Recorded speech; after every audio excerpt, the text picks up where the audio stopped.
Hello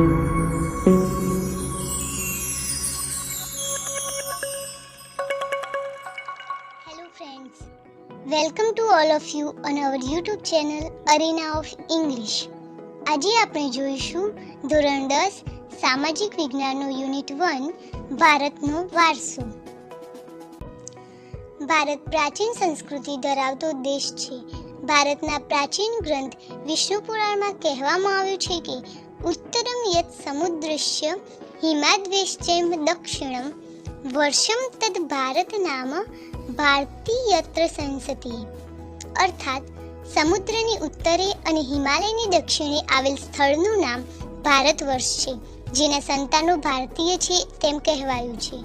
ભારતમાં શુભ કાર્ય પ્રારંભે લેવાતા સંકલ્પોમાં ભારત વર્ષ, ભરતખંડ, જંબુદ્વીપ, આર્યાવર્ત વગેરે શબ્દોનો ઉપયોગ થયો છે. પૂર્વ, પશ્ચિમ, દક્ષિણ ત્રણ દિશાઓમાં સમુદ્ર અને ઉત્તર દિશામાં હિમાલયની ગિરિમાળા એવી કુદરતી સીમાઓ ધરાવતો આપણો દેશ છે. આપણા દેશની સમૃદ્ધિથી આકર્ષાઈને અનેક વિદેશી પ્રજાઓ વ્યાપાર કરવા આવી, સ્થાયી થઈ અને ભારતીય સંસ્કૃતિના મહાનદમાં ભળી ગઈ. આ આદાન પ્રદાનની પરસ્પર પ્રક્રિયા દ્વારા દેશમાં અનેક પરિવર્તનો જોવા મળ્યા અને એ રીતે એક પેઢીમાંથી બીજી પેઢીમાં આપણા વારસાનું હસ્તાંતરણ થયું અને તેના સાતત્યપૂર્ણ વિકાસ થયો. હવે આપણે જોઈશું ભારતનું સ્થાન અને વિસ્તાર. વર્તમાન ભારતના સ્થાન, કદ અને વિસ્તાર વિશે આપણે ધોરણ 9માં અભ્યાસ કરી ગયા. પ્રાચીન સમયનું ભારત ઘણું વિશાળ હતું અને હાલમાં પણ ભારત વિસ્તારની દ્રષ્ટિએ વિશ્વમાં 7મા ક્રમે અને જનસંખ્યાની દ્રષ્ટિએ બીજું સ્થાન ધરાવે છે. હવે આપણે જોઈશું વૈવિધ્યસભર વારસો. ભારત ભૂમિએ આપણને અને વિશ્વને સમૃદ્ધ અને વૈવિધ્યસભર વારસો આપ્યો છે. ભારતીય સંસ્કૃતિ શાંતિપ્રિય અને વેપારી રહી છે. ભારતની સંસ્કૃતિમાંથી સત, ચિત્ત અને આનંદનો અનુભવ પ્રાપ્ત થાય છે. આ ઉપરાંત અહીં આવીને વસેલી ભિન્ન ભિન્ન સંસ્કૃતિ સાથેના આદાન પ્રદાન થકી ભારતીય સંસ્કૃતિ સમૃદ્ધ બની. તેણે અપનાવેલ અહિંસા અને શાંતિના મૂલ્યની આજે વિશ્વભરમાં પ્રશંસા અને સ્વીકાર થયો છે. સિંધુ ખીણની સંસ્કૃતિના લોકોથી શરૂ કરીને આજ દિન સુધીના લોકોએ ભારતને પોતાની આવડત, બુદ્ધિ, શક્તિ અને કલા કૌશલ્ય દ્વારા સમૃદ્ધ બનાવ્યું છે. ભારતના ભવ્ય વારસાના નિર્માણ અને ઘડતર માટે અનેક ઋષિમુનિઓ, સંતો, વિદુષીઓ, વિદ્વાનો, ચિંતકો, કલાકારો, કારીગરો, વૈજ્ઞાનિકો, સંશોધકો, સાહિત્યકારો, શિક્ષણશાસ્ત્રીઓ, રાજનીતિજ્ઞો, ઇતિહાસકારો, સમાજ સુધારકો વગેરેનો અગત્યનો ફાળો છે. તેમના ધર્મ, શાસન શૈલી, ભાષા, કલા, ચિત્ર, બોલી, પહેરવેશ અને રીતિ રિવાજો વગેરે પણ ભારતને મળ્યા. આ રીતે ભારતમાં ભાતીગળ સંસ્કૃતિનું નિર્માણ થયું. હવે આપણે જોઈશું સંસ્કૃતિનો અર્થ. સંસ્કૃતિ એટલે જીવન જીવવાની રીત. દેશ કે સમાજમાં કાળક્રમે બદલાતા સંજોગો અનુસાર જનજીવનમાં આવતા પરિવર્તનો, સુધારા, સામાજિક નીતિ, રીતિ ઇત્યાદિ વડે ભિન્ન ભિન્ન સમાજોની સંસ્કૃતિ બને છે. સંસ્કૃતિ એટલે માનવ મનનું ખેડાણ અને તેમાં માનવ સમાજની ટેવો, મૂલ્યો, આચાર વિચાર, ધાર્મિક પરંપરાઓ, રહેણી કહેણી અને જીવનને ઉચ્ચતમ ધ્યેય સુધી લઈ જતા આદર્શોનો સરવાળો એમ પણ કહી શકાય. હવે આપણે જોઈશું ભારતીય સંસ્કૃતિનો વારસો. વારસો એટલે આપણને આપણા પૂર્વજો તરફથી મળેલી અમૂલ્ય ભેટ. ભારતનો ઇતિહાસ હજારો વર્ષ પુરાણો છે. શાળાકીય અભ્યાસમાં લેવાતી દૈનિક પ્રતિજ્ઞામાં આપણે હું મારા દેશને ચાહું છું અને તેના સમૃદ્ધ અને વૈવિધ્યપૂર્ણ વારસાનો મને ગર્વ છે તેમ કહીએ છીએ. આ સમુદ્ર વારસો એટલે ભારતનું સમગ્ર વિશ્વને પૂર્ણ માનવ જીવનના રહસ્યોનું પ્રદાન એમ કહી શકાય. ભારતના આ વારસાને આપણે બે વિભાગોમાં વહેંચીને સમજીએ તો એક ભારતનો પ્રાકૃતિક વારસો અને બીજો ભારતનો સાંસ્કૃતિક વારસો. સૌપ્રથમ આપણે જોઈશું ભારતનો પ્રાકૃતિક વારસો. પ્રકૃતિ, પર્યાવરણ અને માનવ જીવનની વચ્ચેના નિકટતમ સંબંધોનું પરિણામ એટલે પ્રાકૃતિક વારસો. પ્રાકૃતિક વારસો એ કુદરતની ભેટ છે. ભારતનો પ્રાકૃતિક વારસો વિશિષ્ટ અને વૈવિધ્યસભર છે, જેમાં ઊંચા પર્વતો, નદીઓ, ઝરણા, સાગરો, લાંબા દરિયા કિનારા, વિશાળ ફળદ્રુપ મેદાનો, ખીણ પ્રદેશો, રણોનો સમાવેશ થાય છે તથા વૃક્ષો, વનસ્પતિ, જીવજંતુઓ, ઋતુઓ, પશુ પક્ષી, પ્રાણીઓ અને વૈવિધ્યપૂર્ણ ભૂમિ દ્રશ્યો, વિવિધ પ્રકારના ખડકો અને ખનિજોનો સમાવેશ થાય છે. આપણે સૌ પ્રકૃતિના સંતાન છીએ. પ્રકૃતિએ આપણી આહાર, પાણી, શુદ્ધ વાયુ તેમજ નિવાસ જેવી લગભગ બધી જ આવશ્યકતાઓ માટે સુંદર વ્યવસ્થા કરી છે. પ્રકૃતિ સાથેનો આપણો વ્યવહાર શ્રદ્ધાપૂર્વક હોવાના ઉદાહરણો પંચતંત્રની વાર્તાઓ અને બૌદ્ધ ધર્મની જાતક કથાઓમાં જોવા મળે છે. આપણા લોકસંગીત અને શાસ્ત્રીય સંગીતમાં પણ ઋતુઓ અને પ્રકૃતિ સાથેનો સંબંધ જોવા મળે છે. આપણા ગીતો, તહેવારો, કવિતાઓ, ચિત્રોમાં પ્રકૃતિ અને ઋતુચક્રનું નિરૂપણ જોવા મળે છે. નિસર્ગોપચાર, આયુર્વેદિક, યુનાની જેવી ચિકિત્સા પદ્ધતિ પ્રકૃતિ પર આધારિત છે.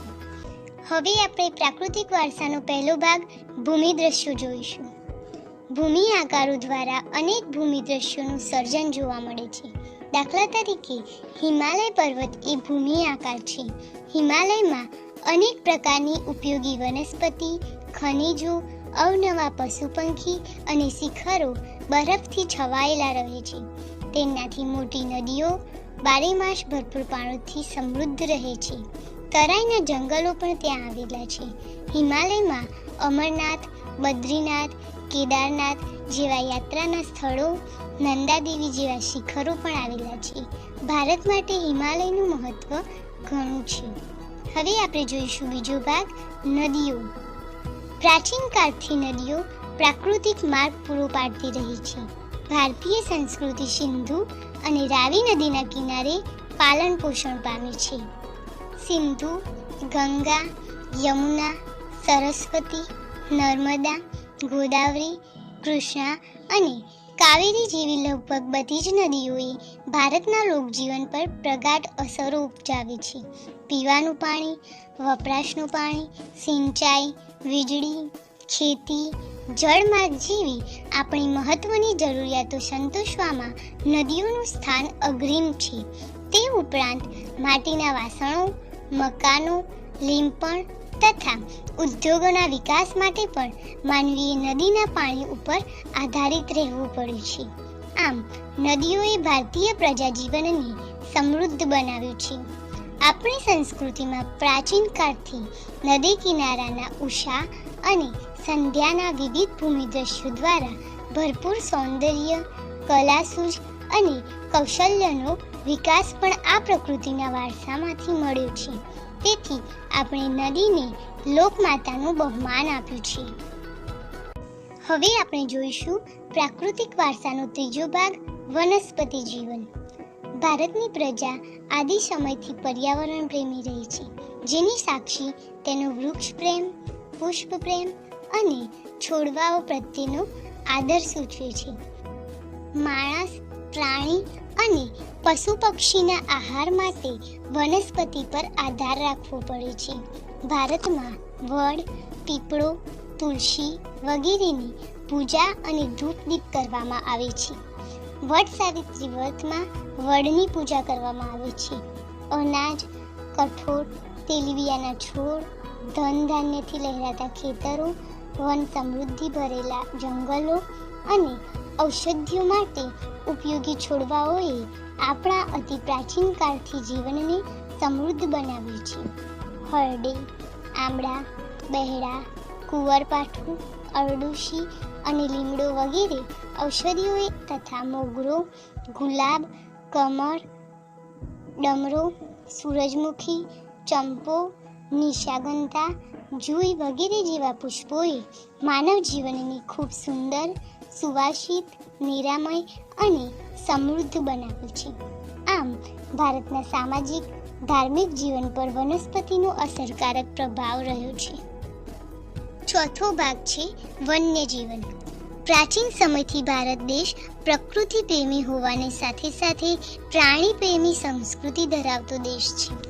વાઘ, સિંહ, હાથી, ગેંડો, શિયાળ, રીંછ, હરણ, રોજ, સાબર, સસલા, અજગર, સાપ, નાગ, મૂળિયા, ઘો અને શાહડી જેવા અનેક જીવો જોવા મળે છે. વિશ્વમાં એશિયાઈ સિંહો માત્ર ગુજરાતના ગીરના જંગલોમાં જોવા મળે છે. આપણી ધાર્મિક માન્યતાઓમાં લોકોએ કેટલાક વન્યજીવોને વાઘ, મોર, મગર, ગરુડ વગેરેને દેવદેવીઓના વાહન તરીકે સ્થાન આપ્યું છે. આપણી રાષ્ટ્રમુદ્રામાં પણ 4 સિંહ, ઘોડો, હાથી તથા બળદની આકૃતિ મૂકીને તેનું મૂલ્ય આંક્યું છે. વળી આ વન્યજીવોની રક્ષા માટે અભયારણ્યો બનાવી તેમના જીવનની સુરક્ષા માટે કાયદા પણ ઘડેલ છે. હવે આપણે જોઈશું ભારતનો સાંસ્કૃતિક વારસો. ભારતે જગતને વિવિધતાપૂર્ણ અને સમૃદ્ધ વારસાની ભેટ આપી છે. સાંસ્કૃતિક વારસો એટલે માનવ સર્જિત વારસો. માનવીએ પોતાના કુને, બુદ્ધિ ચાતુર્ય, આવડત અને કલા કૌશલ્ય દ્વારા જે કંઈ પ્રાપ્ત કર્યું કે તેનું સર્જન કર્યું તેને સાંસ્કૃતિક વારસો કહેવાય. આર્યોથી શરૂ કરીને શકો, ક્ષત્રપ, કુષાણ, હુણ, ઈરાનીઓ, તુર્ક, આરબો, મુગલ, પારસીઓ, અંગ્રેજો અને ફ્રેન્ચ વગેરે જેવી વિવિધ જાતિ પ્રજાતિઓ ભારતમાં આવી. આ બધા વચ્ચે થયેલા આદાન પ્રદાનથી ભારતીય સંસ્કૃતિ સમૃદ્ધ બની છે. પ્રાગ ઐતિહાસિક સમયથી ભારતે વિશ્વની પ્રજાઓને સાંસ્કૃતિક વારસાઓની ઘણી બધી બાબતોની ભેટ આપી છે. ઉદાહરણ તરીકે જોઈએ તો શિલ્પ સ્થાપત્યની કળા આશરે 5000 વર્ષ જેટલી પ્રાચીન છે, જેમાં સિંધુ ખીણ સંસ્કૃતિના પુરાતન અવશેષોને ગણી શકાય. જેમ કે તેમાંથી મળી આવેલ દેવદેવીઓની પ્રતિમાઓ, માનવ શિલ્પો, પશુઓ તથા રમકડા તેમજ દાઢીવાળા પુરુષનું શિલ્પ અને નર્તકીની મૂર્તિ જોઈને આપણને આપણા સાંસ્કૃતિક વારસા પ્રત્યે સ્વાભિમાન અને ગૌરવની લાગણી જન્મે છે.